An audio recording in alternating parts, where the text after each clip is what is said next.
Cara, tu estudou história, tá falando que tá terminando o mestrado aí.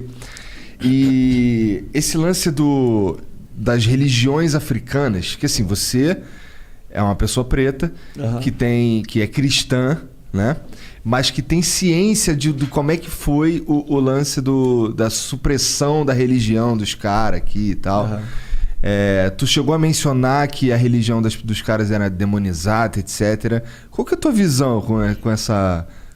em relação a religiões africanas, já que a gente está falando de pessoas pretas? Que legal. Então, eu não posso falar das religiões africanas sem me lembrar de um cristianismo colonizador. Sim. Que é oficial. Que é a religião oficial da coroa, né, do século XVI. Essa religião oficial da coroa, ela vai demonizar qualquer outra espiritualidade ou expressão religiosa que não seja que esteja em linha com o cristianismo, porque o cristianismo vai ser esse agente que vai legitimar a coroa, em nome de Deus. Então, o rei está abaixo do governo da igreja, que abençoa a dominação de seres humanos. Está aí. O problema está aí. Quando eu parto para falar das religiões de matriz africana, eu preciso entender que existem experiências indígenas que foram também massacradas na colonização. E por quê? Porque não eram cristãs. E por não serem cristãs, eram demonizadas. As religiões de matriz africanas, elas são demonizadas por não serem também um recorte do cristianismo, um braço do cristianismo. Então, quando eu penso nisso e faço perguntas sobre esse sagrado, eu começo a questionar o poder da igreja de querer trazer um Deus que é absolutamente hegemônico, dominador, e que a expressão dele na Terra é a igreja. Então, qualquer experiência que seja fora disso aí é coisa do demônio. Daí que vem esse olhar para as experiências religiosas africanas e afrodiaspórica e atribuir a essas expressões, porque o demônio é o Exu. O diabo é o não sei o que, é o tranca-rua. O demônio lá é o preto velho. Agora, tu imagina eu com 52 anos de idade, numa igreja que tá fazendo exorcismo lá, e eu tô lá pra cantar, e eu tô lá com minha barba branca, e o cara vai lá e fala assim, ó, sai pombagira. Sai preto velho. Aí sai preto velho. Eu falei, pô, bicho, qual é, irmão? Qual é, meu parceiro? Então, assim, é complicado. Mas é isso, acho que a questão do olhar para as religiões de matriz africana preconceituoso e demonizador, ele caminha junto com uma identificação da cor do negro, que é um respaldo que você vai ter, por exemplo, a partir de Isidoro de Sevilha, por exemplo, que ele vai construir um mito, que é o mito de Cão, que é um mito bíblico, inclusive, que um dos filhos de Noé vai ser amaldiçoado.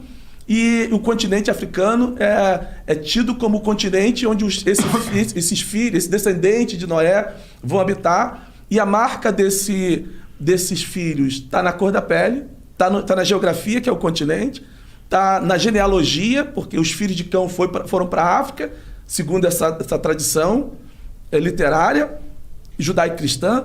E o terceiro ponto, que vai estar dentro do cristianismo, do islamismo, do cristianismo, é a cor da pele. Então, tudo que se produz na África é maldito.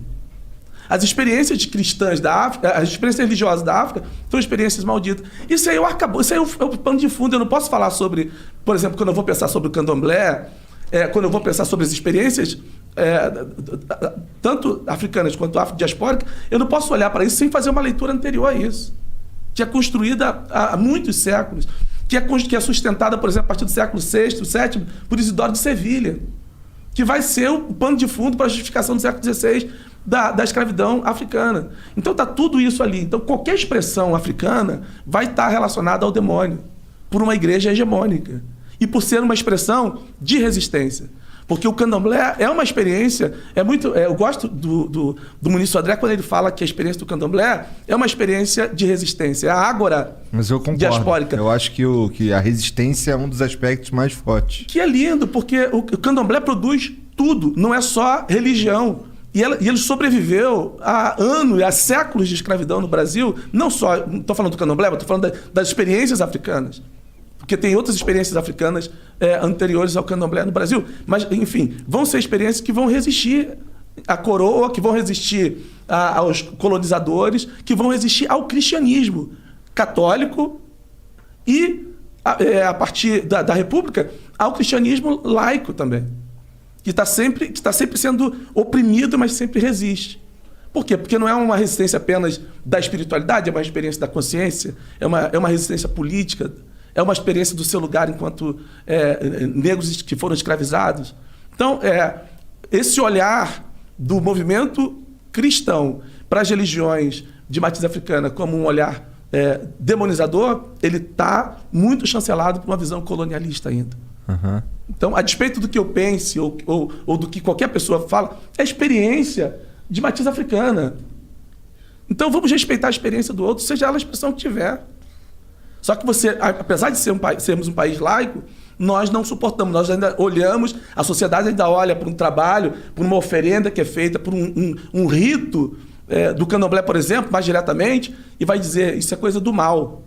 Ou macumba. É macumba, chuta que é macumba, é o demônio que está ali. Mas a gente é incapaz de olhar para as nossas falas cristãs que sustentam o projeto de poder colonizador, que oprime seres humanos, que diz bandido bom é bandido morto.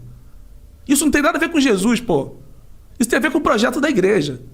Mas a gente é muito mais simpático a isso, de que bandido bom é bandido morto, do que reprovar, por exemplo, atos de intolerância religiosa que têm destruído terreiros no Brasil, que têm botado fogo, que têm matado pessoas, em nome de uma ideia de que religião no Brasil é a religião cristã.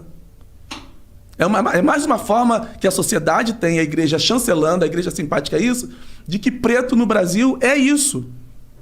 É subalterno, é demonizado de alguma forma. E essa marca está na cor da pele. E é possível que tenham pessoas assistindo a gente falando, pô, esse preto só fala merda. É possível que você tenham pessoas nos assistindo pensando exatamente isso. Porque um lugar de fala é um lugar de um negro de fala no Brasil hoje, é um lugar que gera um estranhamento. O que está acontecendo na sociedade de forma geral é que os pretos estão falando. É que a resistência aumentou ainda. E eu faço frente com um movimento de resistência do lado de cá, dentro do ambiente religioso. Mas eu estou dialogando com outros setores sociais onde pretos e pretas estão falando. Respeito o nosso espaço. Respeito o nosso sagrado. Que não tem que ter expressão. Porque eu, dentro de um ambiente tradicional, religioso, eu já fui perguntado o seguinte, você é muito bom, mas você fica muito suado na reunião. Será que você pode suar menos? Ué? O cristianismo é elitista. Eu falei assim, cara, eu não consigo fazer isso, irmão. E quem falou isso para mim foi um pastor. Então, eu vou viver isso aí dentro da minha experiência religiosa.